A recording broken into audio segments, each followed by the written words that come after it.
Give it a go.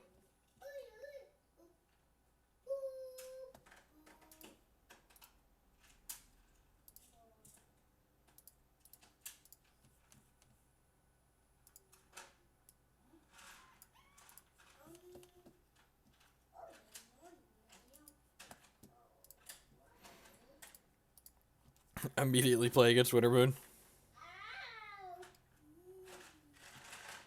Yeah, his hand seems fine.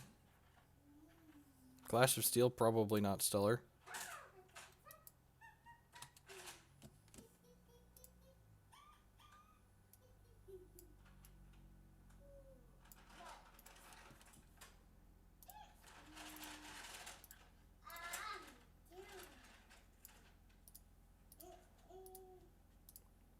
I don't know where my game sounds are at, but it's probably something I changed somewhere.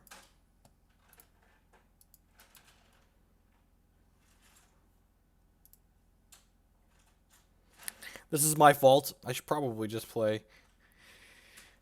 For the sake of playing things that are different, I think if this deck goes poorly, we will just mono Ruby Angus some people. Remind them why decks like this aren't particularly playable towards the top of the ladder.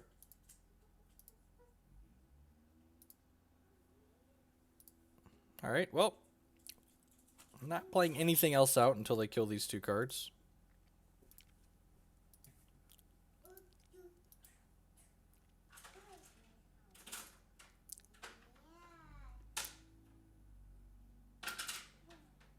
Main deck Cluckadon. Okay.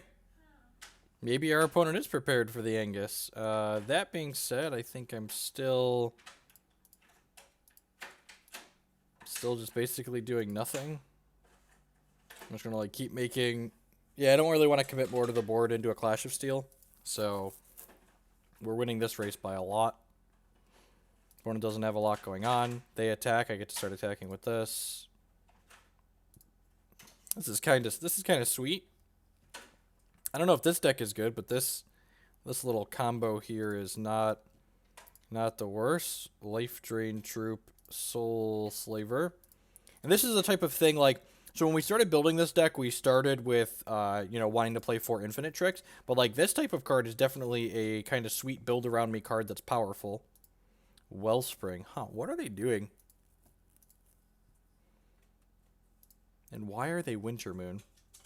That's the real question. Actually, I should probably just kill this. Yeah, let's just do that. Probably should have done that a little while ago. That's fine. He's still dead on board here, right? Yep, activate this. Go.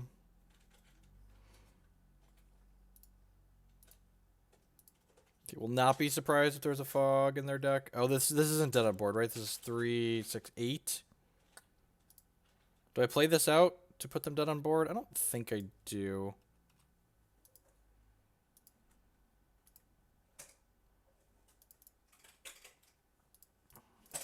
I don't know what they're doing, but they probably don't have thresholds to be doing all of it. I'm assuming there's fogs in their deck.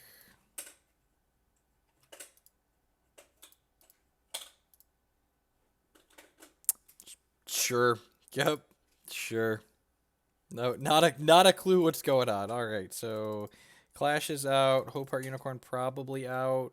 Probably don't mind a random charge Colossus to generate value. Totem Trap seems bad. Noble Heart's probably terrible. Extra Martyr, extra Prides falls in. Probably just playing Hope Hearts as a 3/3 for 3. Bring in Tianost as another threat. Again, not really sure what my opponent's doing.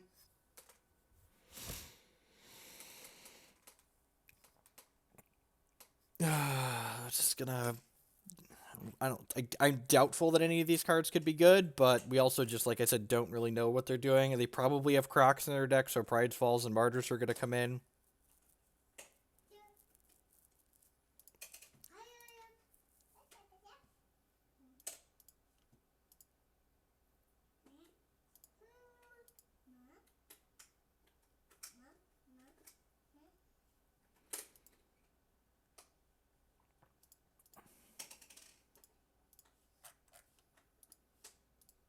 Good morning, afternoon, and good night to everyone, wherever you're at in the world. Thank you for choosing to spend part of your Thursday here with us, battling some Hex TCG. We just threw some mono diamond cards together in a pile here in our battle in.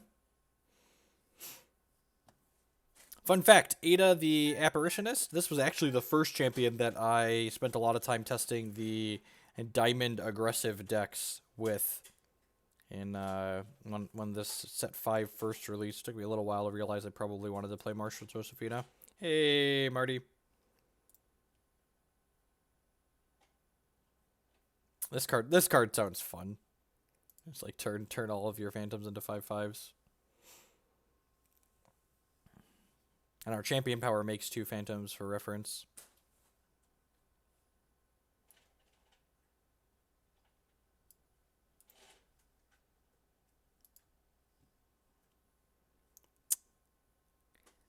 This hand really doesn't do anything, so I'm gonna mulligan. This hand's got grizzly bears in it. Seems better than a 3/2.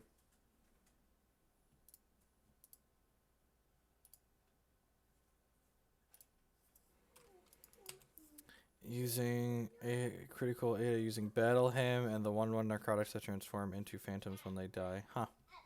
Another thing that could be fun is in a reanimator, a diamond reanimator based deck with Ovo could be a fun archetype to work on as well. We have all of the grizzly bears. They are very grizzly, these soul slavers. The old 2/2 steadfast that if you've gained life this turn, by that I mean I have a gust mage. Man, that's an aggressive transmog. I guess he kind of got destroyed by this card last game. Got to cluck it on here. Am I going to get clucked up? Am I going to get clucked up? I'm not going to get clucked up, alright.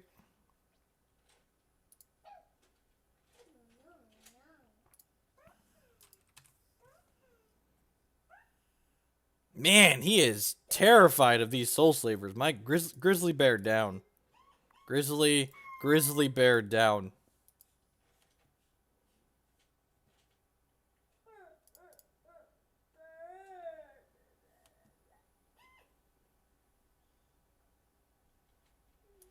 If this doesn't resolve, I'm trying to set up for when I activate my champion power down next turn on the back of this crackling vortex. I probably do.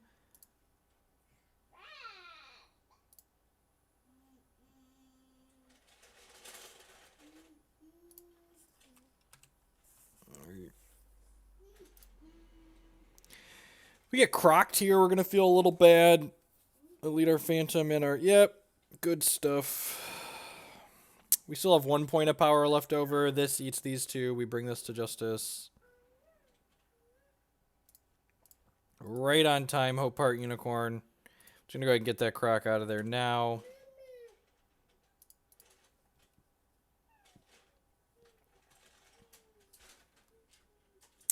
That was like a 2.5. Just yep. That's another Crocosaur.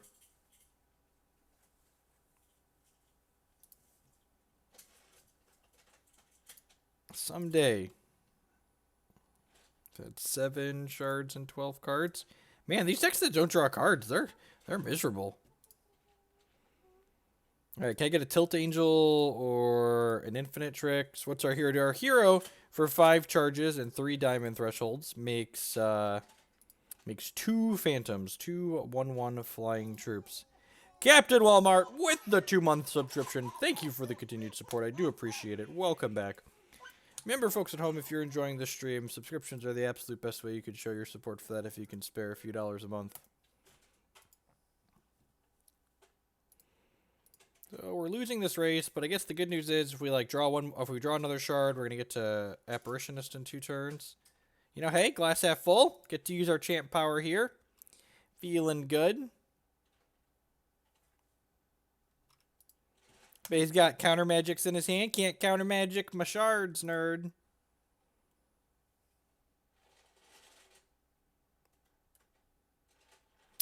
Opponent is also flooding. So, you know.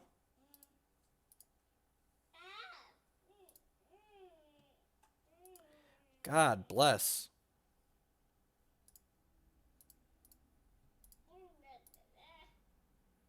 we losing this race? How badly are we losing this race? So we're dead in 2 to this. We've got him dead in 3.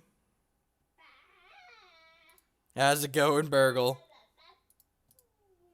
Now the question is, usually a good rule of thumb is chump the turn before you have to. So I'm gonna go ahead and throw this away because next turn we'd have to chump if we don't now. Ooh, Living Totem's an excellent draw. Hopefully that resolves. That's just our chances are slim, but you know, it's like 0% to resolve here. Oh yeah, actual just stone zeros. Less than 1. Don't draw shards every turn. Whoa, now we did draw the Living Totem, sir. He redrew one of his cards that he Wintermooned. Sure. All right. So if they're on the stone nothings plan, we have a chance.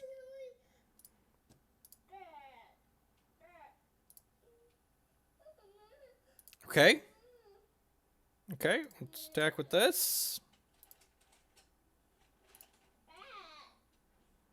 How's it going, Ranter? Yep, unless my wife is streaming, you'll probably never see PvE on here.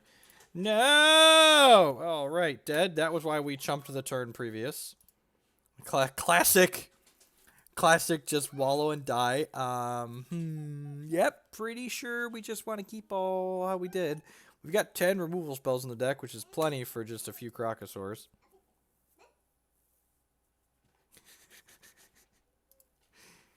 Oh, you know what we can put in the reserves? We can put some solitary exile or solitary confinements in the reserves. Remind me to do that after this badge. That card's lit AF against these silly counter magic decks. We can also put Drown Shrine in the reserves. We're not drawing cards. Nobody draws extra cards. Let's do that. Let's do like 2Zs on each of those. This hand's a little medium, but we're not going to die to their Crocosaur, at least, this game. So Living Totem's really sweet. This card doesn't see a ton of play anymore.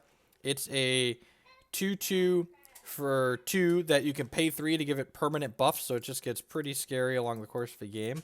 That's kind of random. Solitary Confinement might be the... I might be misremembering the name. There's a 3-cost constant that says players can't play cards on your turn, opponents. Alright, and there's this random diamond shard that's in their deck. They didn't have any diamond last game, but they also didn't have any cards they couldn't play, so strange. Ooh, War Machinist. Block. Nope, no attacks. Alright. Okay. I probably don't even have the right word in it. Solitary Exile? Nope. Yep, that's the one I was thinking of. But I don't even know. I know what the card does. It's a 3-cost constant that's diamond.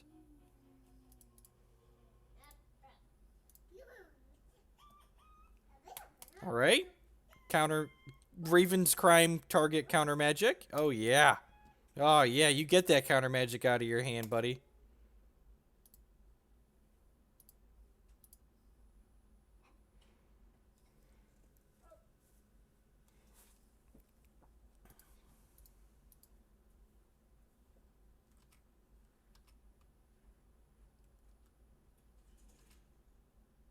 Cerebral Domination. There we go. There we go. See, I wasn't lying. It's a real card.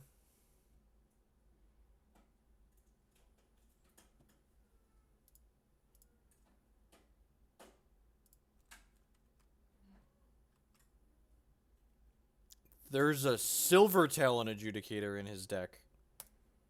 Okay. Well, that's bad for us.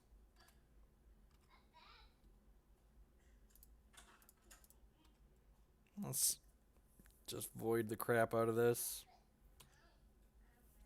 Feels real bad that he got to draw cards with that, just like flooded on removal this game.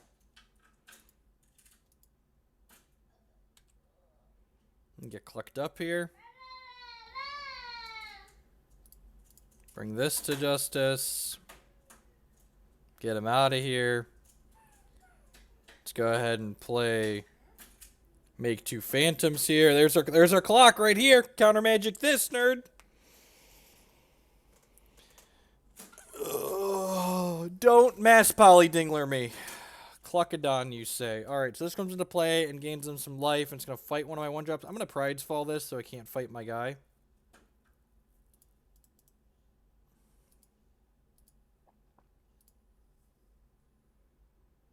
Ooh, Soul Slaver.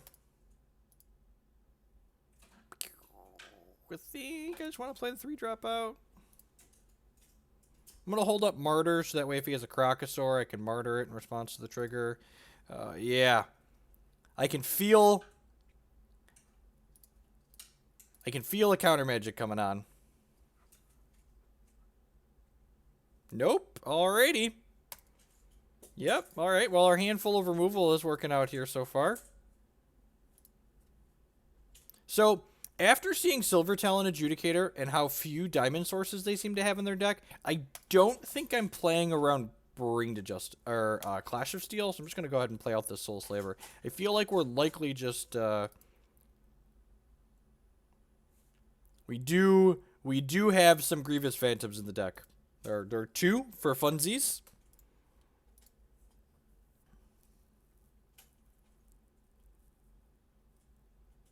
Another Croc. All right, let's see if we could dodge the counter magics again. Don't do it. Have a heart. Worst case, this is just going to trade with our unicorn here, but, you know, hopefully we're just going to make a martyr out of this one, too. Oh, yeah. Oh, yeah. Taste the martyrs. Can't even Winter Moon that back into your deck, nerd.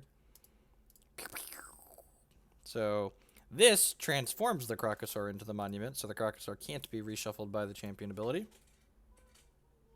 Hope Heart Unicorn the second. Unfortunately, we do not have a way to gain life, so our Soul Slaver will not be able to slave some souls. 20. Alright, play this out. So that's 6, 7, 8, 9, 10. Got him on the old 2-turn clock here.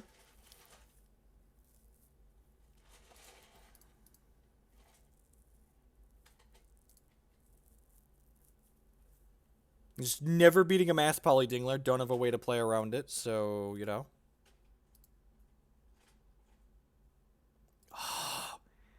Gosh, we're so unlucky we don't have the resources to play that.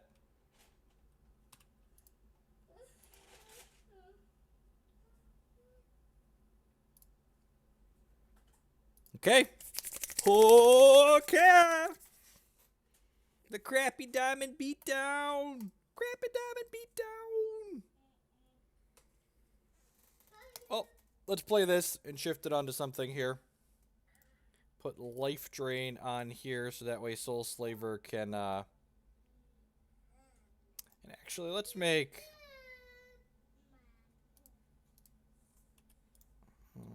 let's give this Flight and this Steadfast. Sure. So spread the love around here. I don't have the resources to do that. Okay.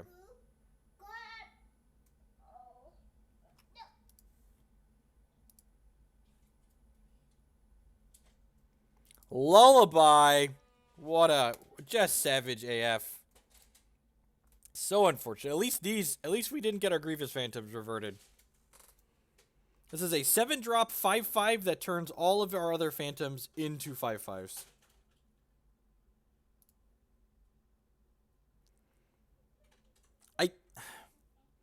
I think I'd rather have a Phantom than a Hope Heart Unicorn.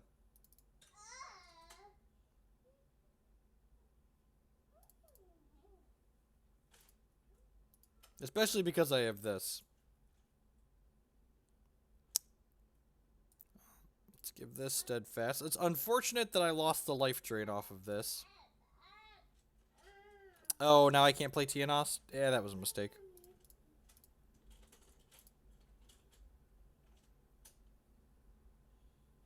Transmogrifade. Ooh, Polyjuice Pouch. Oh, man. I can't wait to transform one of my Phantoms into a random 8-drop. That sounds exciting. So my opponent played a card that transformed my card into something, a random card that costs 1 less, and this transforms something into a random card that costs 1 more. Ooh, that could get out of hand. So this is a 3/3 that whenever they play an action, they create a replica of this card and put it in their hand, and when this comes into play, it creates an action, so it's kind of self-enabling here. Would like to draw a shard for this, or a necrotic to reset infinite tricks so we can start soul slavering. Actually, necrotic into shard probably wouldn't be bad. Just all these cards I can't play out. Probably should have played Tienos last turn. Instead of shifting onto that Phantom. Although if I don't shift onto that Phantom, perhaps he doesn't... oh, this is an answer to... has another Transmogger Fade. That's unfortunate. Sacrifice a troop, revert target troop, sacrifice a troop, bury... Well, that's actually pretty good. I can revert my Phantom, revert my Infinite Tricks, and then start making Phantoms. Huh. Neat. So, sack a troop, revert a troop, sack a troop, bury the top card of target, sack that. Okay. Yep. Sign me up. Sign me up.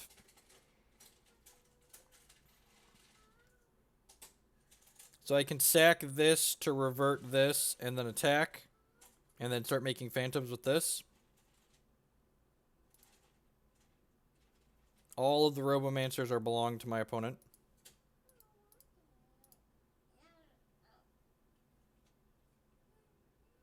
Pretty conservative attack there.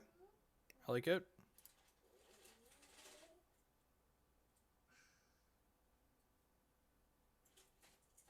Incubation web, sure. That must have been their random action. Alright, so let's sacrifice a troop. Revert this.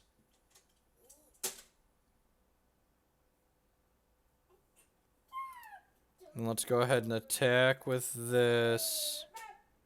I guess I could have shifted onto this, but I don't really want to do that, I don't think. Because then he has to kill this in addition to this. Maybe I should have shifted onto the Hopart Unicorn. Can it revert itself as well? Oh, geez, it can. Okay, yeah, let's run that gambit. For sure. This can revert itself. So I can turn back into Tienost and deal with these Robomancers. Oh, so we'll sack this Phantom that we got for free.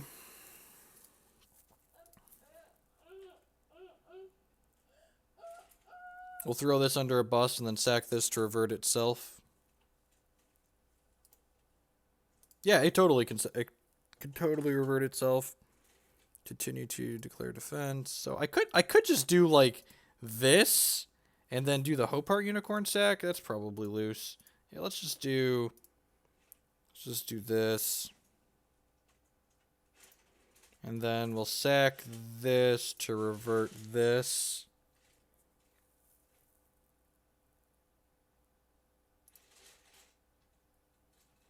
Take 10.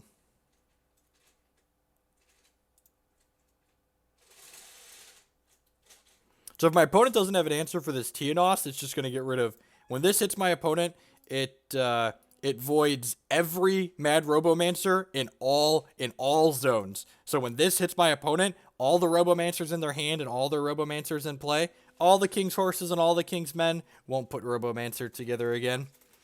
I could shift off of here and like try and go for lethal this turn, but I think... Is that greedy? I just like shift over onto here, just put like Flight and Life Drain over on here. That seems fine. And then make a Phantom? Yeah, it's probably fine. What if he has an out though?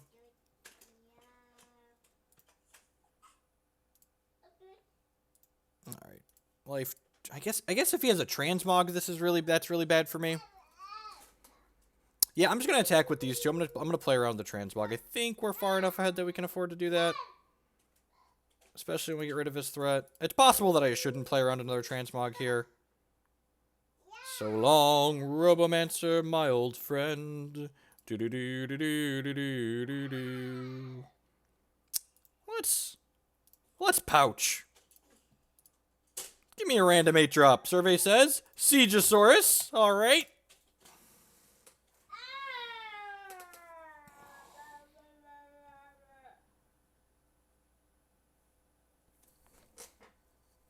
We got the Grievous Phantom. We got the Tienos, some nerds. All right. For some reason, the card collection button up here doesn't work with the latest patch, which is a little annoying. None of these buttons up top work when you're at that screen.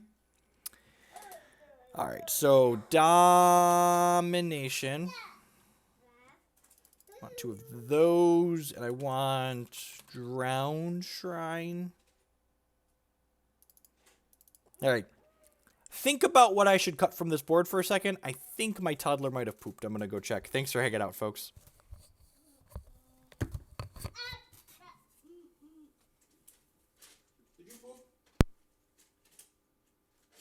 Nope. False alarm.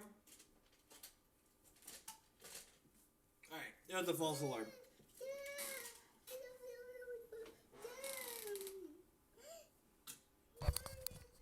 All right.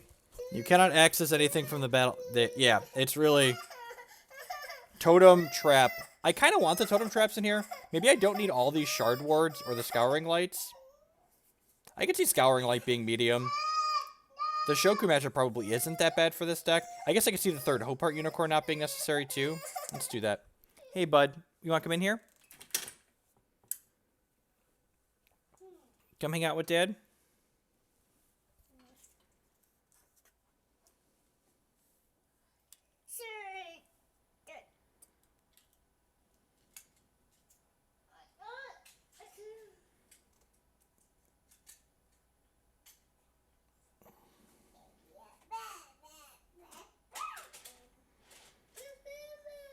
Tiernos can definitely void Constance. He's a trooper.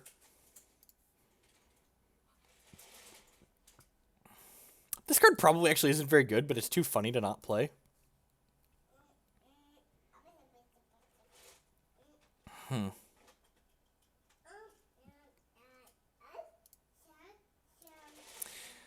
Do Clash of Steel in the 75's probably fine. Let's cut a Shard Ward and a Charge Colossus. Charge Colossus is pretty good on the grind, though. Like, in this deck, he's 8 charges, so that's like... It's almost 4 1/1s. Like, would I pay 8 for an 8/8 plus, like, 3 1/1 flyers? That's probably an okay rate. I don't know. Let's cut 1 Totem Trap. Yeah, Totem Trap's probably...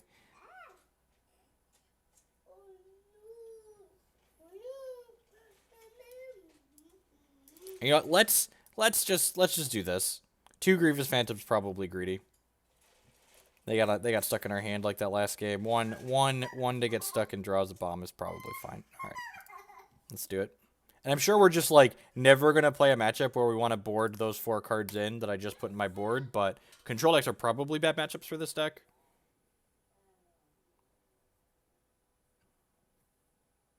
I mean, Tiernos is wonderful.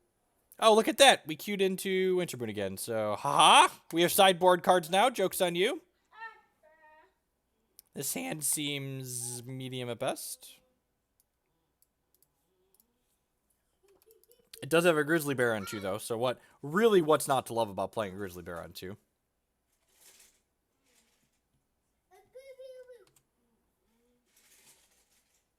There's our Phantom. Look, this is much better than having 2 Phantoms in our opening hand.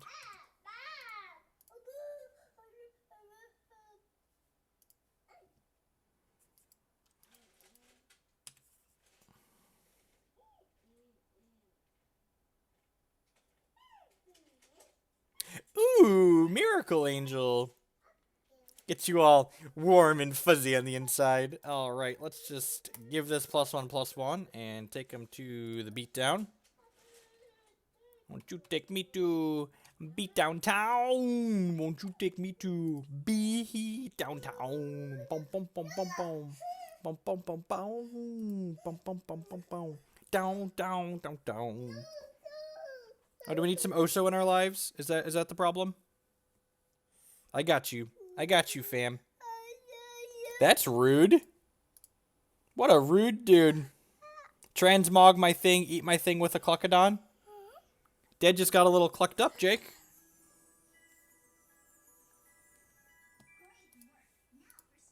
All right. Shards? Shards, shards, shards, shards. That's not a shard. That's fine.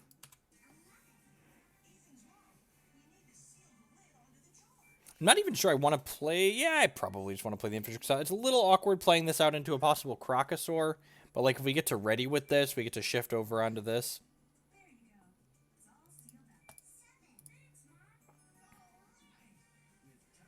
Why didn't he attack? Strange. I suppose I could wait to try and draw one more diamond shard here. But, like, if he crocs away this and a high Infinitrix...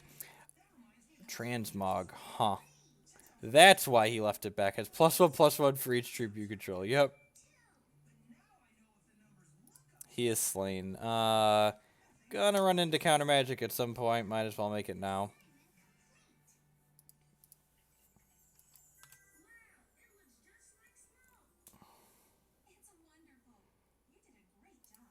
That unfortunately makes this cost 6 as well, though, which is a little awk.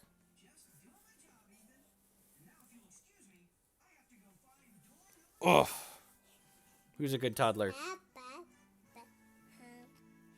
You want dice? Say dice, please.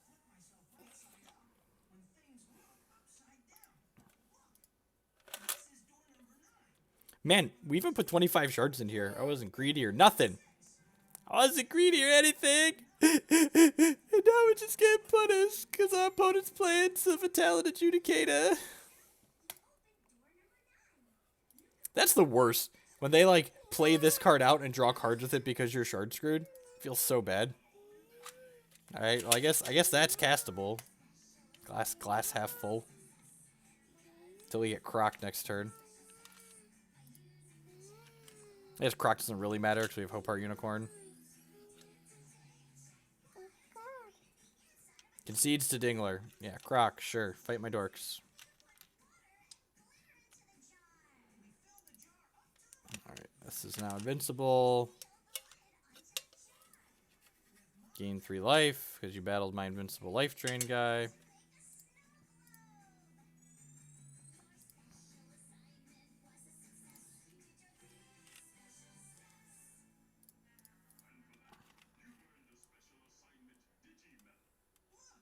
Alright, big bucks, no transmog. Big bucks, no transmog. Big bucks, no transmog.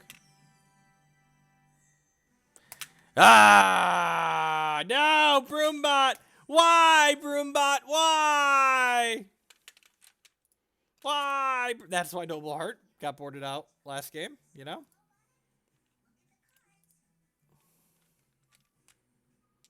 Poor little Broombot. He was swept aside by a transmogger fate. He was so young.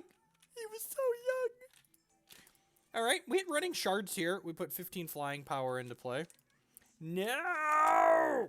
All right, that's fine. We've been thoroughly clucked up. We'll call it a day. Let's bring in these newfangled sideboard cards we have just for this matchup.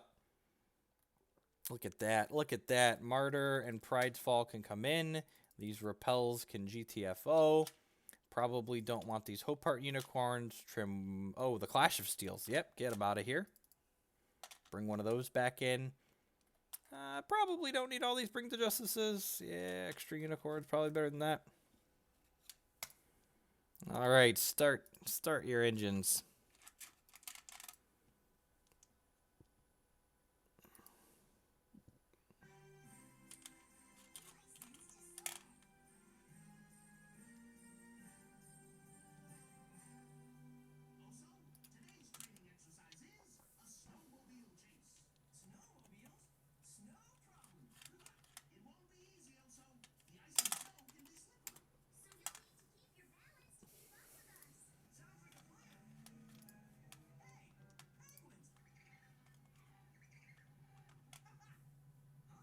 Start your engines is a magic card. Is it really? Are you? Is that something with vehicles? It literally is a magic card. Vehicles you control become like, yeah, sure.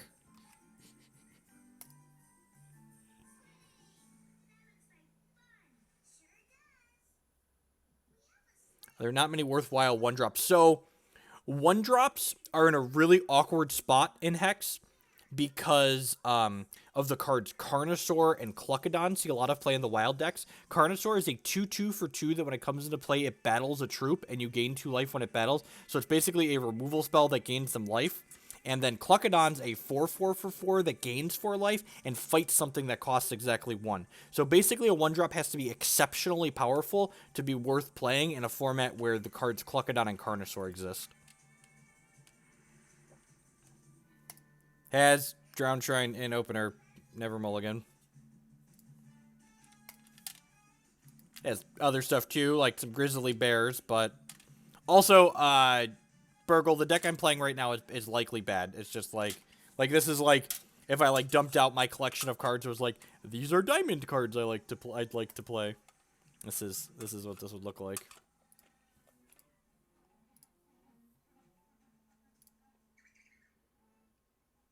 Just gonna go ahead and yeah, let's be a little greedy. He's fairly unlikely to have Verdict of the Ancient Kings in his deck.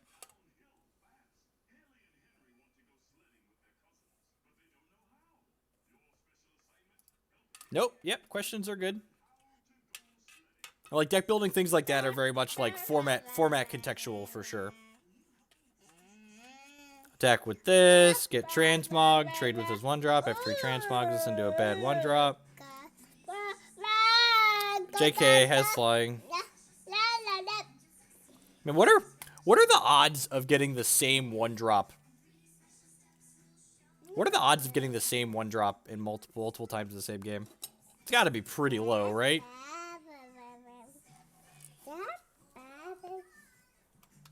Okay, so opponent doesn't have mana for counter magic. No locks. Man, just every time. 25 shards, too. It's unfortunate. Now he has counter magic up. Does not have resources to pay for Cluckodon, which is worth noting. Oh, I mean, that'll be good at some point.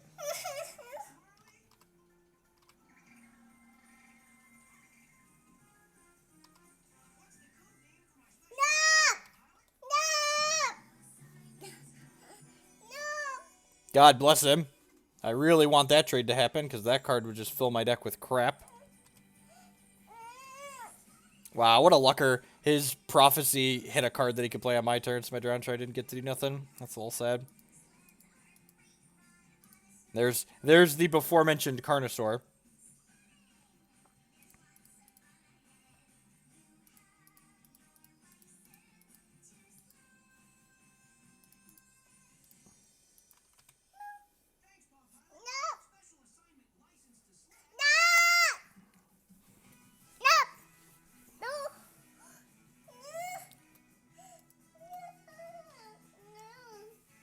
And people complaining about the shuffler algorithm here that they changed. Like, again, the shuffler algorithm doesn't prevent games like this from happening. It gives, God bless it. This is such a beating. Can you stop drawing cards with this because we're shard screwed? That's all I want. Shard, please, just so I could resolve this card this turn.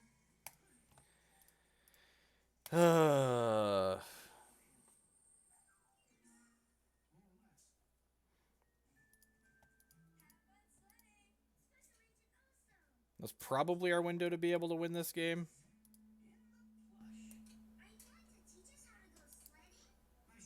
He does. It says can't draw more than 1 card per turn. So my opponent transmogging on my turn does in fact allow him to draw a card while Drown Shrine is out.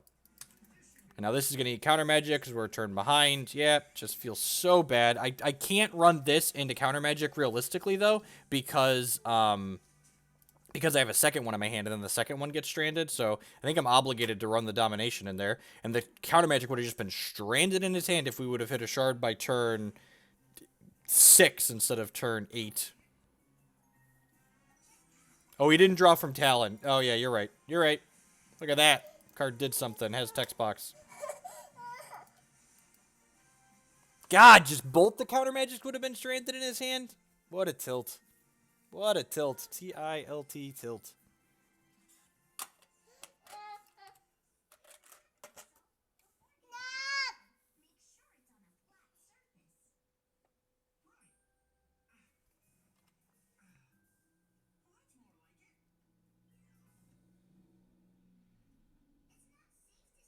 Man, so the turn they played Adjudicator, if we would have had our third shard that turn, they would have just had 2 dead cards stranded in their hand. We probably would have run away with this game, even though we missed shard drops for 12 turns.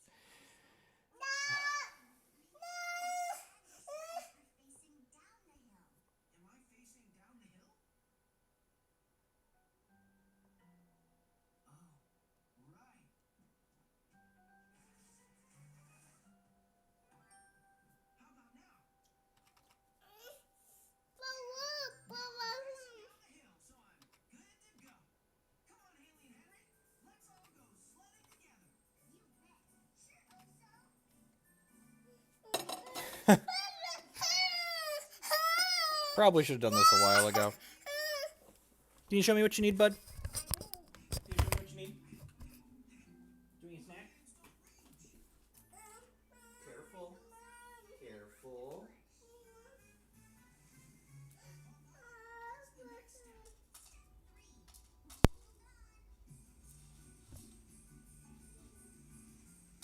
There you go.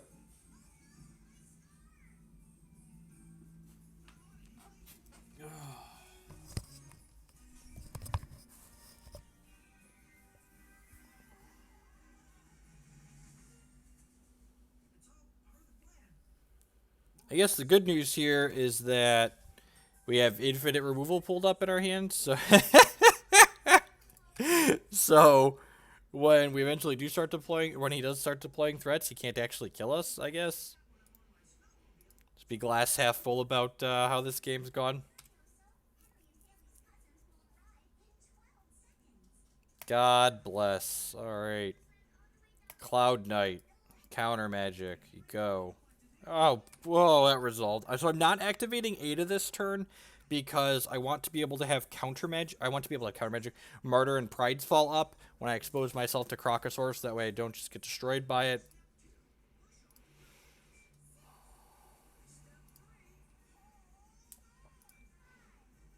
So, ship with this. Make some 1/1s, pass the turn. This champion's actually very good against control decks. It's like 5 charges, 2 things you have to answer is pretty reasonable. Croc me. Croc me. Yeah, sure.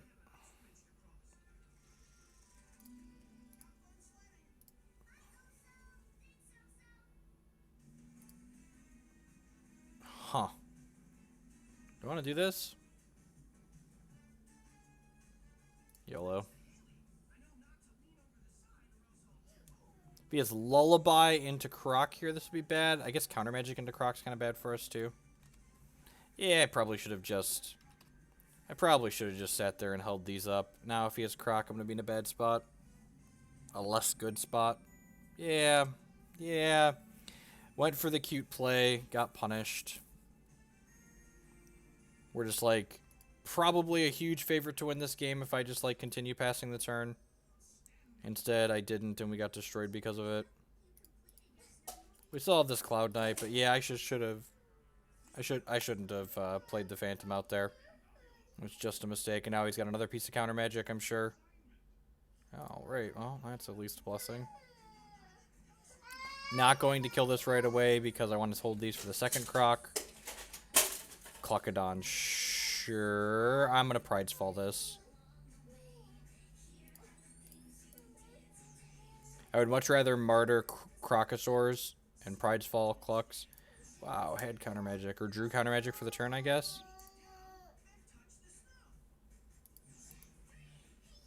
God, I would just be so unreal ahead right now if I had simply not played the Grievous Phantom out.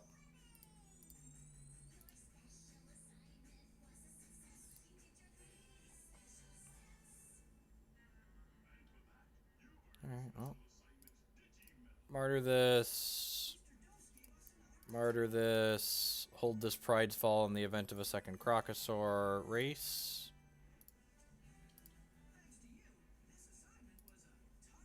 Yeah. at least the Drone Shrine being in play means they're going to have a hard time snowballing this game out of control from their champion power going this late, which is nice.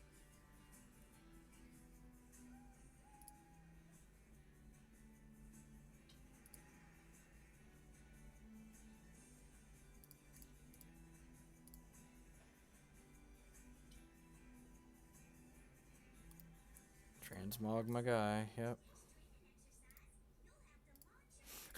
Random Inspire power? Nope, no random Inspire power here. And again, messed this game up, so no one to blame but myself if we lose this.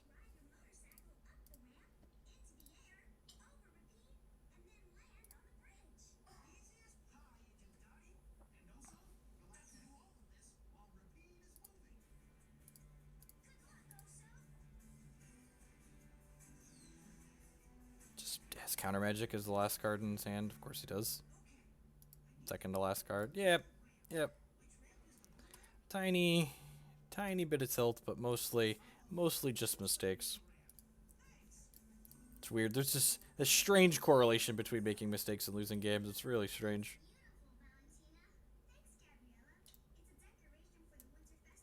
Give this life drain and flight. I mean, we did get very statistically unlucky in the beginning of the game. Like, we didn't hit our third shard. He was on 8 shards before. Oh, and then I wasn't paying attention. I can't play that out. So yeah, just dead. He didn't play a lot of card selection, so like redrawing all of the counter magics is fortunate for him, and we were unfortunate to not hit our third shard until like he had 8 in play. But again, the key turn that game where we lost was the fact that I played the Phantom out for no reason instead of just like sitting on my 5 points of pressure with my 4 removal spells. Alright, I am going to change a diaper and make Jake snack really quick. I'll be right back, and then we're going to play some more of this.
All right.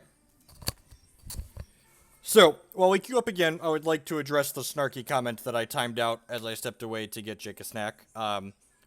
Someone commented shrouded that my opponent played better than me and there was justice for them winning. So I said that I made a mistake, so I didn't deserve to, you know, like there was a reason why I lost other than variance. It was because I made a mistake. That being said, you can't know that my opponent played better than me. Like I was literally stuck on 2 shards till turn 8. My opponent could have made countless mistakes that game, and we'd have no idea. We didn't see from their side of the table. Maybe they played perfectly, but, you know, it's very, very rare that anyone plays any game perfectly. There's a lot of choices to make. I think we messed up the one pivotal decision, which was sitting on the removal versus playing around the Croc versus, you know, playing out the Grievous Phantom. So that's just something I would like to point out. Just because someone wins a game does not mean they made all the right choices, and just because someone lost a game does not mean they made all wrong choices.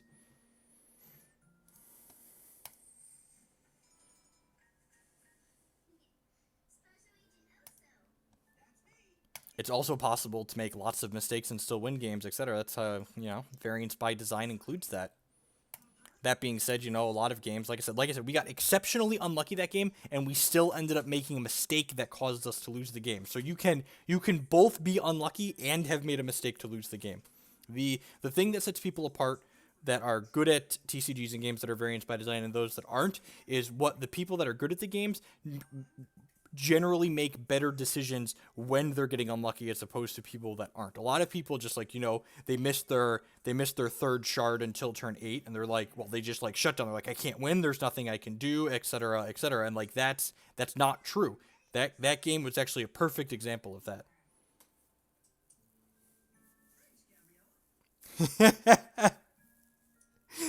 Shannon, unless you are spewing profanity, I'd never time out subs. Y'all get a pass because you're great and you help support me. But, you know, no profanity. Do what you need to do. The emotes are fun. Use them.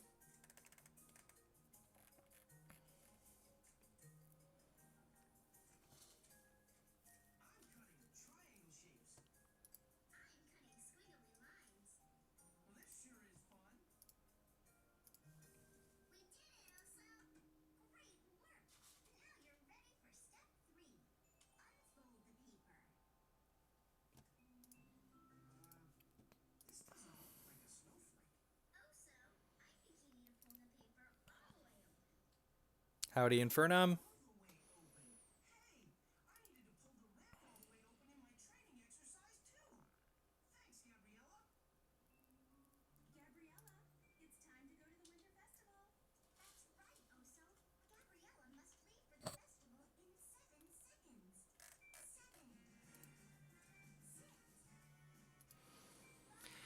Opponents, come play with me.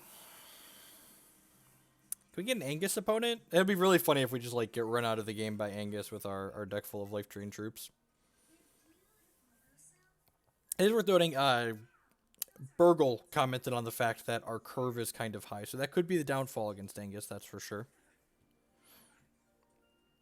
We do have a couple of totem traps to kind of pad it a little bit, but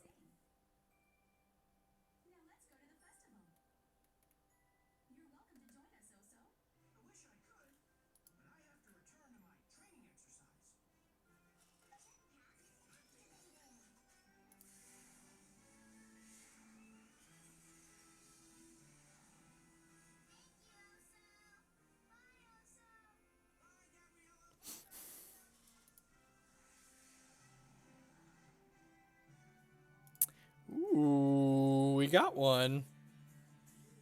Sure, Ryu Craze.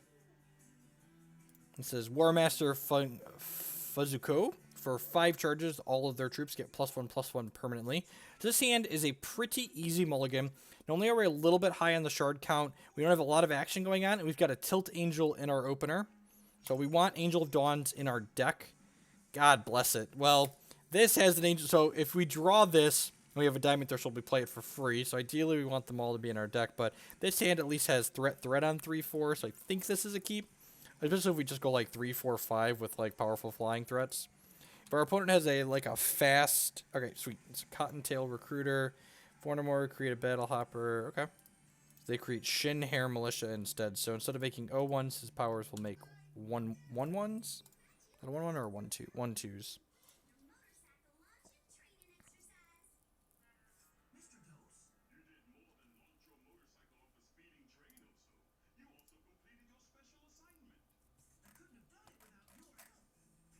And one of the really important things that I don't think I've seen anyone talk about the new mulligan system yet is that the new mulligan system applies to your mulligans as well, with your higher chance of having resources in your opening hand, which means that you're no longer going to, like, I can't tell you the number of times, I talk about mulliganing a close 7 and then getting an unkeepable 6. That's much less likely to happen. When we mulligan a 7 that doesn't have a great curve, we're fairly likely to have a playable 6, which is a good feeling. Would have loved to pick up one of our 2-drops there. Unfortunately, we did not. We still get to go Cloudite next turn.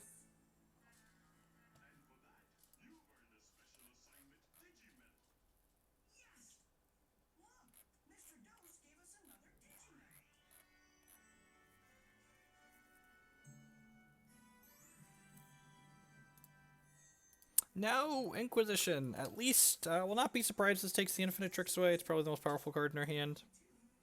What did they do to Moles? So they changed the opening hand algorithm. So using the hypergeometric distribution, they eliminated the bottom 10% of your most shard light hands and the top 5% of your most shard flooded hands. So basically, if you have a reasonable number of shards in your deck, you're not going to draw 0 or 7 shard openers anymore. Ever. Just like actually impossible. Instead of being statistically unlikely, it's actually not possible to happen in Hex. Man, that's a lot of 1-2s. Hopefully he doesn't have removal for our Cloud Knight. This takes 5, so we saw a little bit off of that. Woo! Tilt Angel! Tilt, tilt, tilt, tilt, tilt, tilt, tilt Angel! I guess this is a little awkward if he's got a Hero Fall, since we have another Tilt Angel in our hand. But, 6 in one hand, half dozen in the other.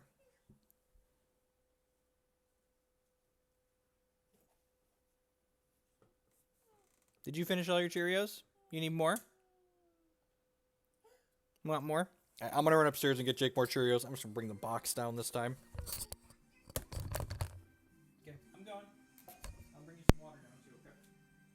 Good evening.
Here you go, Jake.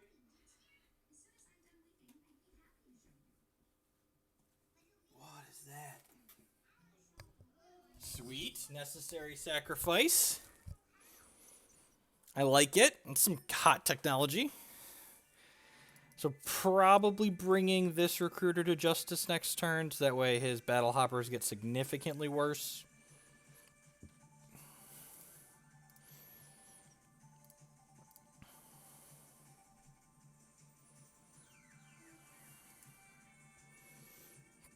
I say no attacks there. Okay, we get to guaranteed play this Angel of Dawn next turn, assuming we don't get Hero Fallen or Inquisition. Bring that dork to Justice, crack for 7 in the air with our Steadfast Troops. Our Cloud Knight's going to gain us some hit points as well. Some health. Health in the bank. Health in the bank. Crunch.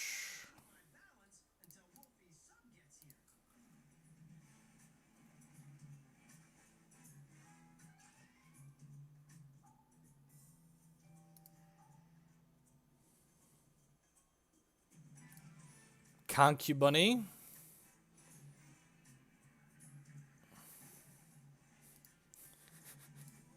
Man, The context behind that: exhaust another shit hair you control, make a battle hopper.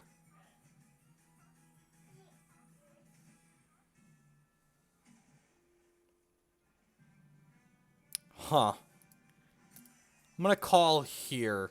We could get wild growth here. That would be a little bit awkward. Not sure what other kind of trick he could have. I want to keep my life drainer though. Stinkhorn soup. Ready a troop, it gets lethal. Well then.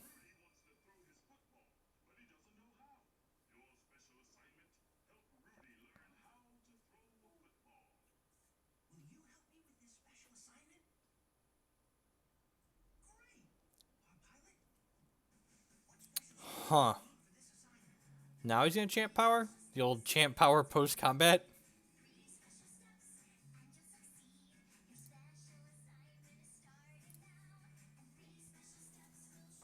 So we crack for it. It's possible I just shouldn't have blocked there, regardless of what his trick was. We were just winning this race in the air in 2 turns then. Yeah, I probably shouldn't have blocked there.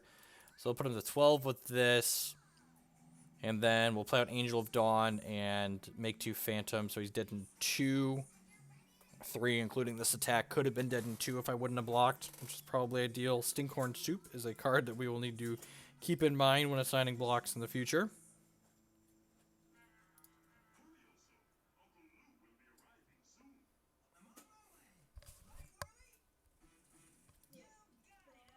Oh, Phantom, my Phantoms. So now that I've already...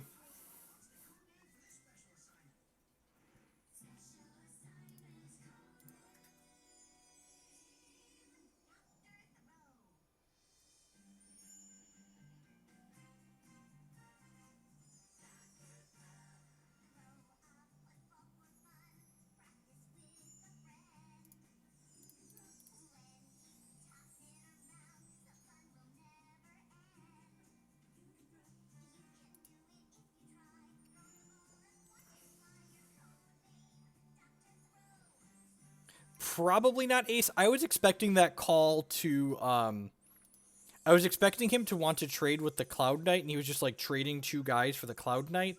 I wasn't expecting him to have a trick that could kill the Angel of Dawn. It could have been Wild Growth, though. I'm going to call with this Angel again here, because my opponent's dead in 2, even if I lose this Angel. I'm not calling with the rest of them, because, again, I want to make sure I kill my opponent in 2. I guess they only have 1 card in their hand, so maybe I could call with this over here.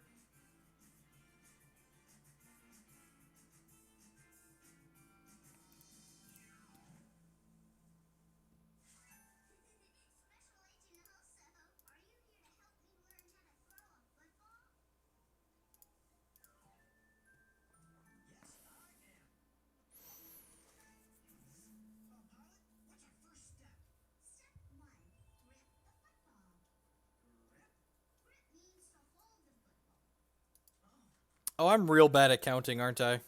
Ooh, Scout the Wilds, some technology. 3, 4, 5. Yeah, you're right. If I lose the Angel, he's dead in. It was a straight bluff that time, because I had Scout the Wilds in hand, the last card.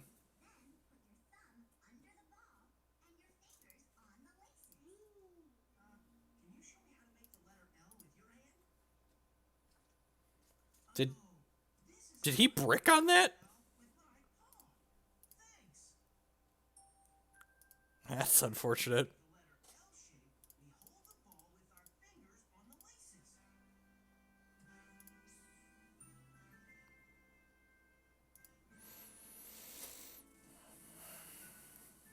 Now we can block freely with this. We have a Noble Heart. Quick action makes my thing invulnerable permanently. Do I have an extra Clash in here anymore? I do not. Shard Ward's probably not awful. Especially with Stinkhorn Soup. Probably don't want Tienost or Grievous Phantom. Martyr is just stone unplayable. Do not want to martyr my opponent. Bring in a couple extra totem traps instead, perhaps. Yeah, this seems fine.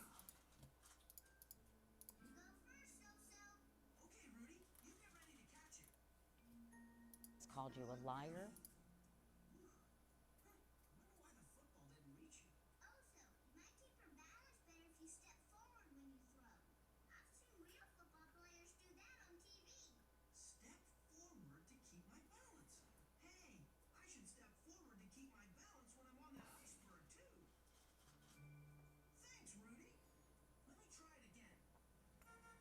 Battle hoppers are shardless. Sure, but the militia aren't.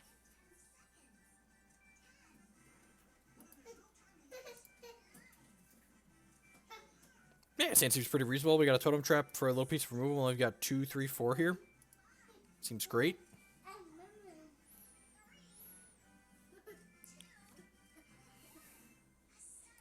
Is that funny? Haha. Opponent mulligan. We will keep this time.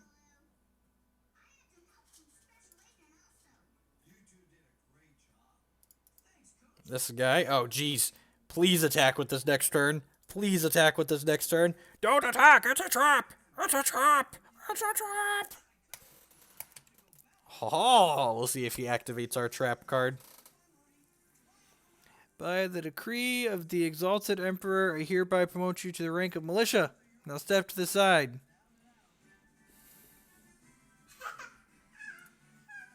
Oh, he's going to activate our trap card. Oh, yeah. Oh, yeah. Tick, tick, boom.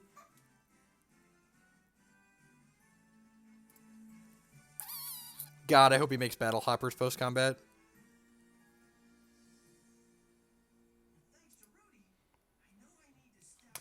I did not do paper playtesting on Monday night. I posted a short thing on my blog and sent it out to my subs and I tweeted it. I'm not going to be posting paper Magic content or any Magic content video-wise until after the Players' Championship. I did record on Monday night. I'm actually going to be recording a bunch of playtesting stuff for the Players' Championship, but it's all going to go up archived on YouTube after the fact. None of it's going to be live for the sake of not giving away everything that I'm doing for such a... Normally for even things like invitationals, I don't mind sharing my playtesting and my process, but for a tournament that's only got 16 players in it, it's much easier for someone to metagame me if I'm being as open as I usually am. Let's play this. Start by attacking with Living Totem here. What is in their hand? I guess they mulligan, so they might just be on a really medium hand. Go ahead and play Cloud Knight here. Hey, Jake. Wanna come sit by Dad? Oh, you got your water and your Cheerios? Good stuff.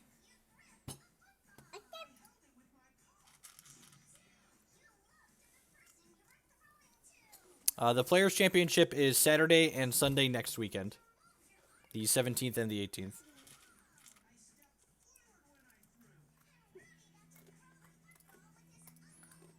So I think I'd rather deploy the Infinite Tricks as opposed to giving the Living Totem flight this turn. So I'm going to go ahead and ship with the Cloud Knight here.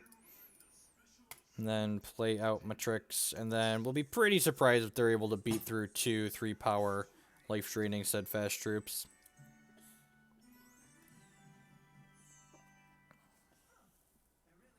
I don't know how you expect me to see over your hair here, Jake. You have a lot of hair.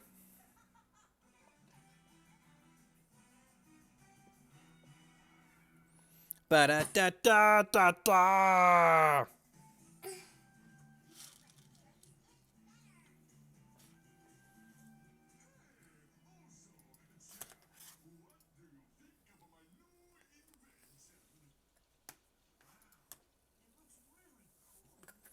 Plague into extinction. Yep. Alright, let's lift off here. Pay 3 and give this flight.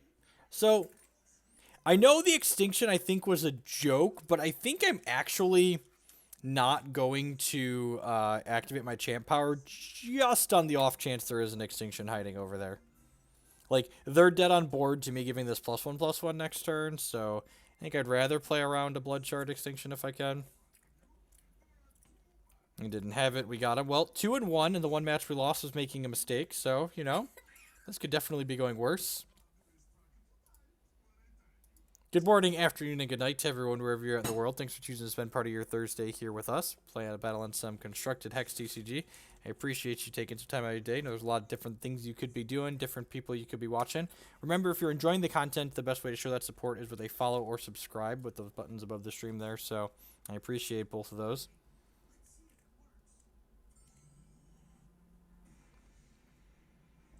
We are currently 24th on the constructed ladder. The next Hex CCS is not only on my birthday, but I have the day daytime set aside to battle in that event, so I'm going to work to maintain my top 64 position. Oh, wait, we leveled up. Do I not have rewards? Oh, there we go. Okay, and CPAC. All right, we're almost to 5. Okay, get some more cards. Free stuff. Someone said at level 10 you get a free Evo entry, which is sweet.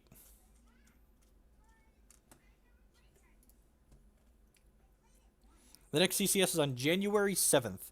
The season ends December 31st. I'll need to stay in the top 64 through the end of the month.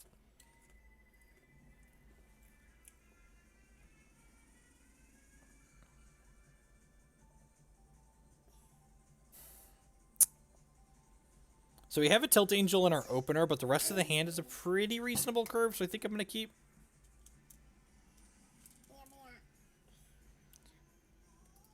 Maybe I can make a request to get the top percentage of Tilt Angel openers I have reduced instead of the number of shards.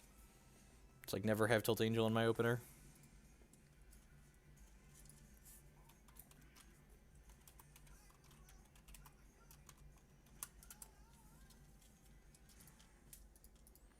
Dread Harvest, looking like the Mono Wild Choku. What's our champion do? For 5 charges and 3 diamond thresholds, we create 2 1/1 flying phantoms.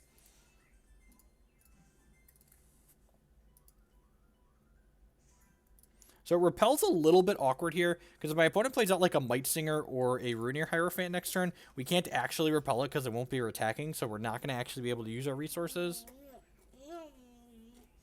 Second Dread Harvest, okay. I mean, this card's actually pretty good against Dreadling, since they can't attack in because they let us gain life. Yeah, it's pretty reasonable. I think Ada's one of those untapped champions in the game for sure. She, like I mentioned earlier at the start of the stream, she's actually the champion that I started working on when I first started building the Diamond aggressive decks that I top 8'd the first CCS Season 1 with. His hand's probably never beating a Croc, which means we're losing the game because they always have a Croc, but...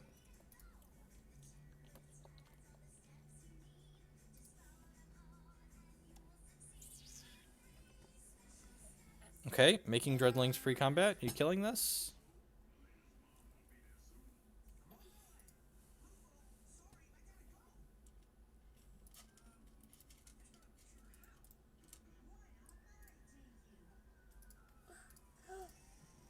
Block here. Should probably bring this to justice.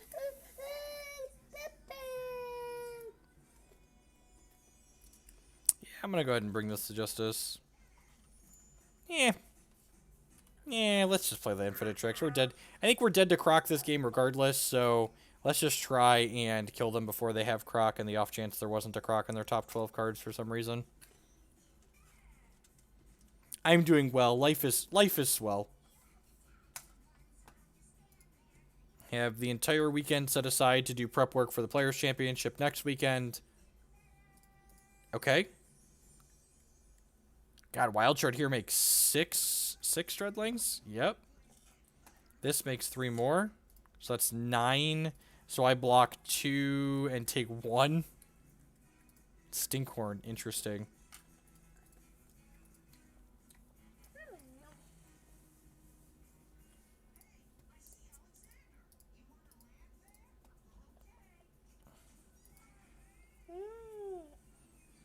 I am not doing any public preparation for the Players' Championship. Everything I am playing there is a secret.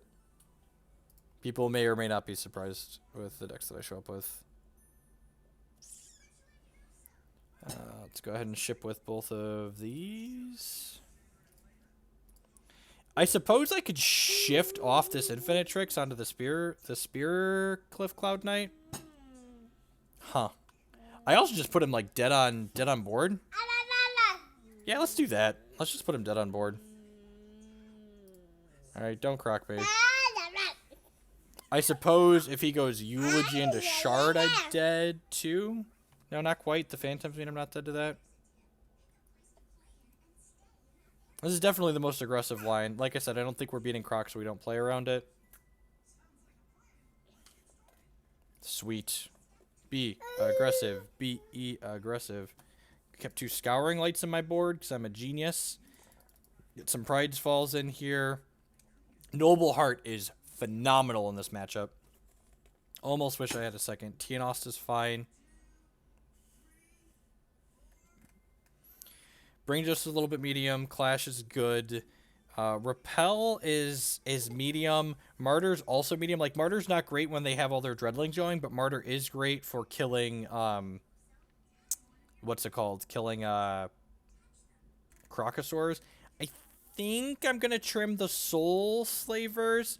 They make a bunch of Chumpers, but a lot of their bigger guys have Crush anyways. Living Totem can at least fly. Shard Ward, unfortunately, is medium because their smaller things are artifacts. Let's try this configuration. I actually wouldn't hate having another Martyr in my deck, but maybe the third Martyr is better than the fourth Living Totem.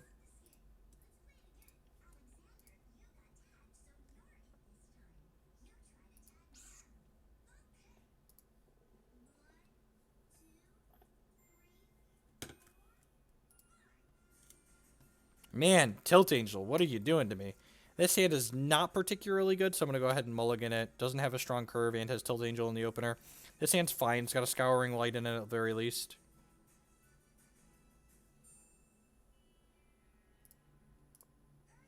Wow, yeah, my counting's really off today. Yeah, shifting over does not get it out of Croc Ranger, right? Oh.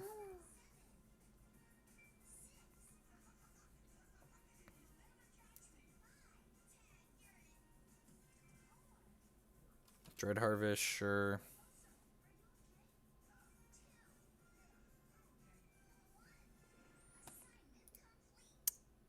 Do I want to just Scouring Light this? I don't think I do. I think I either want 2 Dread Harvest or a Eulogy out of this, so... This one Dread Harvest is going to deal a ton of damage to me over the course of the game. Especially once I put some blockers out.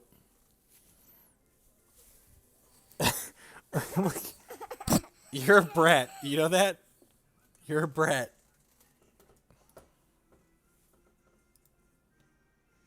Steadfast, Skyguard, Ramp, okay. I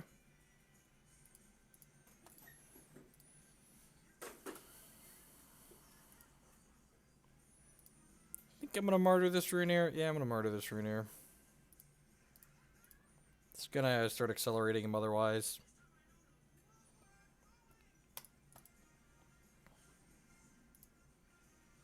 Tianost is never bad in this matchup. Playing my Hope Heart out.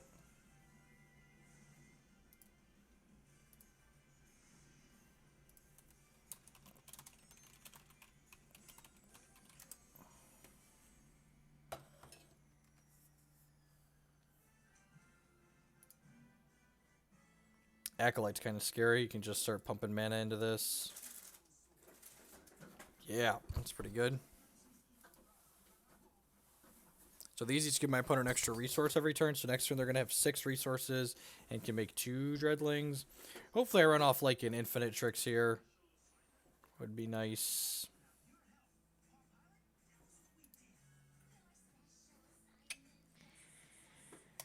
Ask me what it's like sometime. I'll tell you. I'll tell you it's wonderful. That's what it's like. It's just plain wonderful, really. Remember, if you always say the card that you want to draw, eventually some of the time you're going to draw the one you wanted.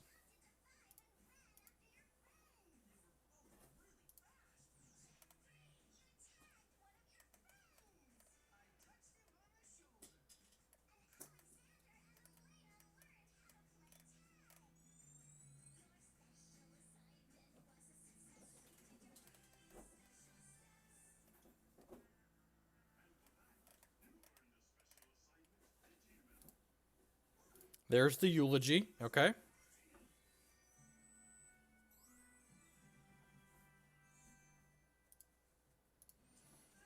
Well, now this Scouring Light's going to be excellent. So it's good, strong curve here. Get to go this into Tianost. No point in attacking with the Hope Heart Unicorn, but let's go ahead and smash with these 2. Or these 3, sorry. I guess I could have shifted all of these over to the Hope Heart Unicorn, but I'm probably going to want to sack that at some point. So it's probably worth just keeping them on the tricks.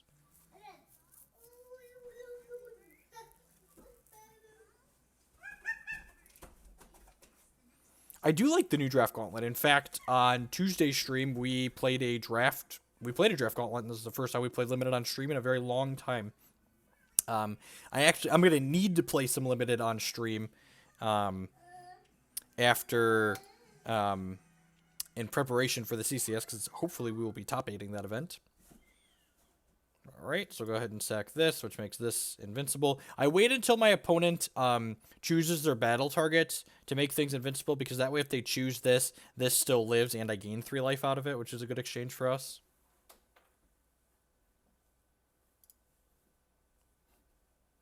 That was a great draw. So I think I am actually going to play the Hopart Unicorn out as opposed to playing out the Tienost, because when you're in a game like this where we're pretty far ahead, the question you always want to ask yourself is, how do I lose this game? And I think the answer to the question, how do I lose this game, is my opponent having another Crocosaur, and this Hopart Unicorn does its best to insulate us against them having another Crocosaur here.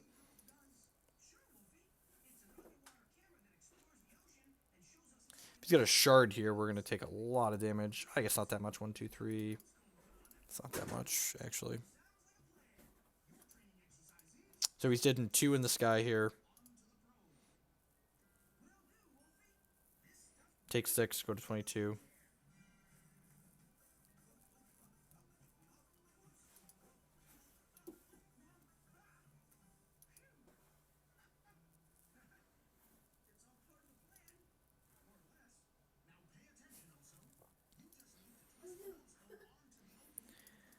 Alright. Honestly, the Grievous Phantom at the top end of this deck, if we were trying to make this deck as competitive as possible, should probably just be a second Tienost. This card's super, super reasonable. Maybe we'll make that swap after this match.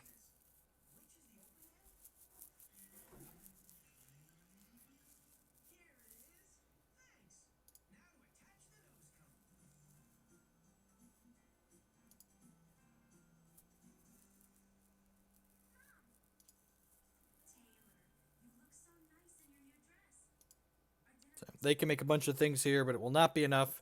We can block 3 of them and then sack the Hopart Unicorn to leave these guys alive. And then we gain 3. So we're going to take 12, 14 here and gain... Or we're going to take 12 here and gain 3, so we're only going to take 9. So we'll declare defense, block, block, block. I could technically even do this. Yeah, that seems... Nah, it doesn't really matter. Blocks like that.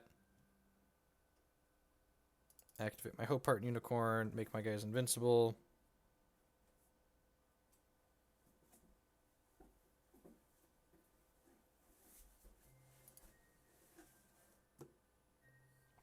Am I playing Blessing of Unicorns? No, but we should. That card sounds lit AF. That's what the kids say, right? Lit AF, fam. Let's get on that. Let's play some more fun diamond cards, shall we?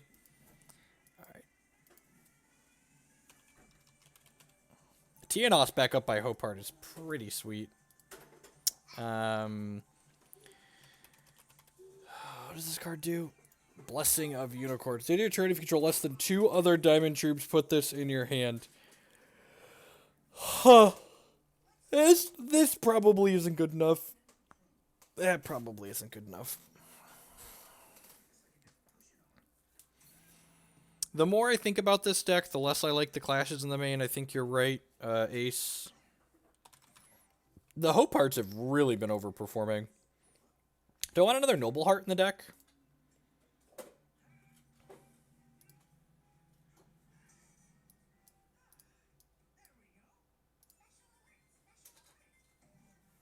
Let me put the clashes on the board.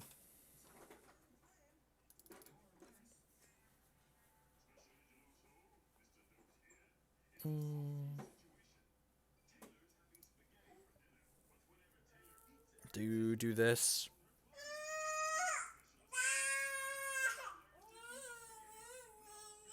I can even realistically see, like, bringing the curve down a little bit. We could cut the second Crackling Vortex and, like, play another Noble Heart in the main.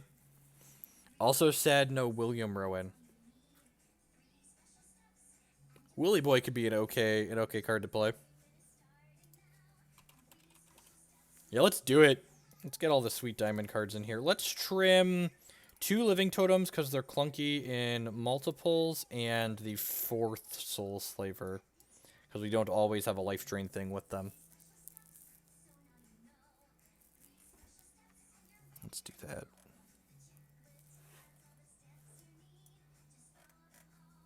Let's get a second Noble Heart in here. There's a lot of decks that just can't. I think the 2 best decks right now, like Wild and Mono Ruby, just like don't really beat Noble Heart on either of these life drain troops.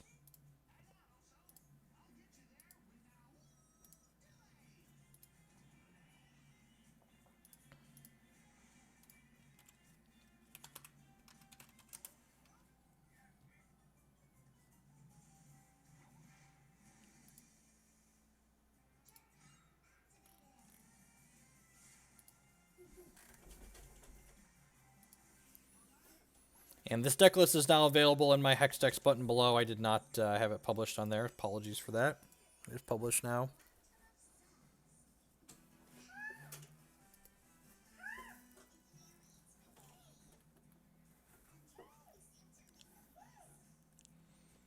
Blessing of the Unicorn plus Ada. I guess that is real. Like, those cards that's reasonable together. I don't feel like the 5/5 payoff is worth. I think I'd just like rather have a Noble Heart in my deck.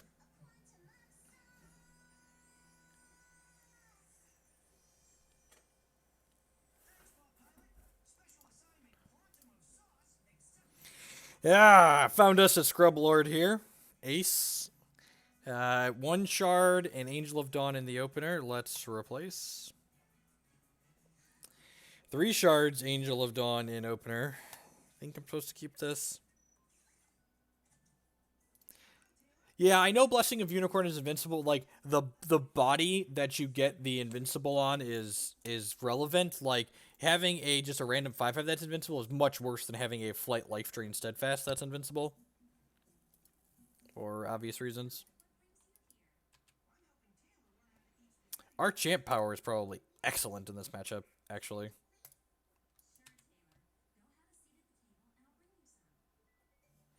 Make 2 1/1 flyers. Like, their 6 charges make 2 1/1 flyers, where 5 charges make 2 1/1 flyers. Obviously, they get to do it slightly more often, but... Oh, no! No, Living Totem, come back! Come back, Living Totem! So what do we do? We want to draw a 3-drop this turn and then draw shards the 2 turns after that. Okay, Repel. It's at least a piece of interaction. We got that going for us.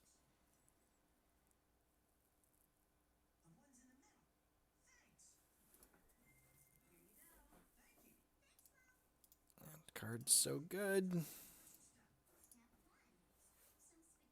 Like, I'm just repelling the Stork.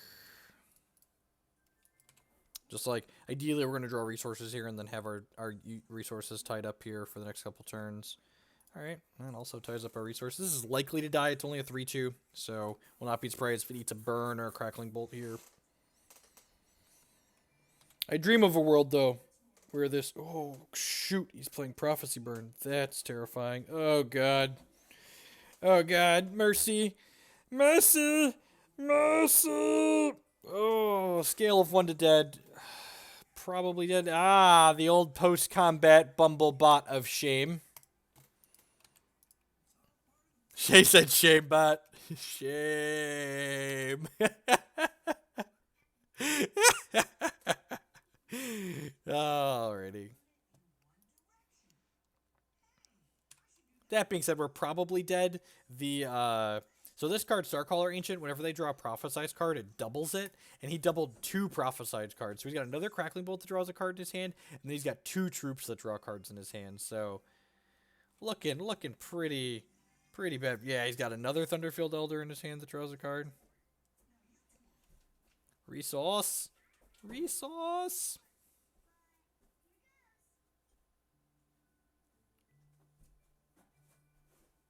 He had to discard a card. How unlucky. Huh.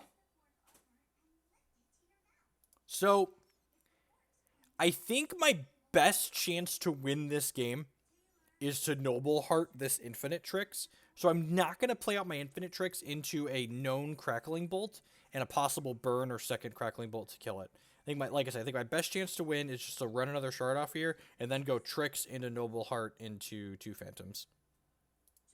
I think this is my playing to win line here.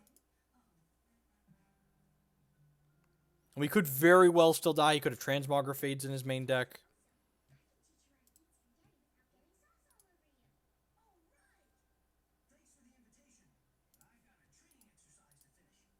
Shard. Okay. Well, like I said, I feel like this is giving myself the best chance to win.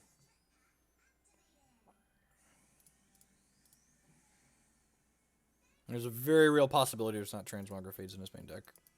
If he Transmogs this, we'll just pack it in. We could also just, like, die to an insane Rage Fire here.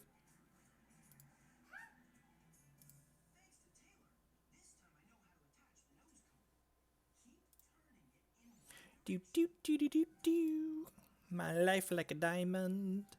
My life like a diamond. Bum bum ba da dum dum. Bum bum ba da dum bum. We are definitely boarding in the Shard Wards. They can counter an insane Rage Fire.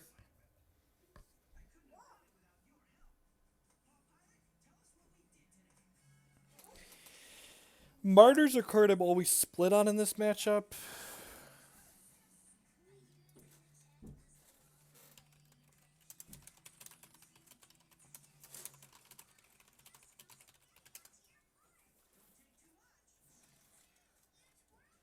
Now don't play a Necrotic. Yeah, exactly. Well, we can play a Necrotic. We just choose not to revert this.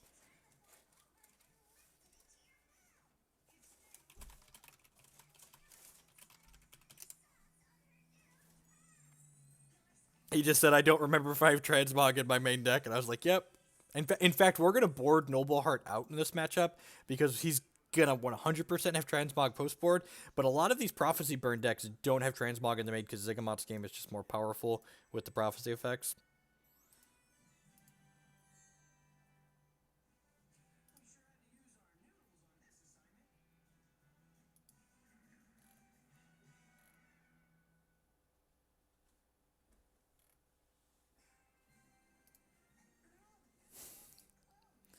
Lasgar's Vengeance me? Sure.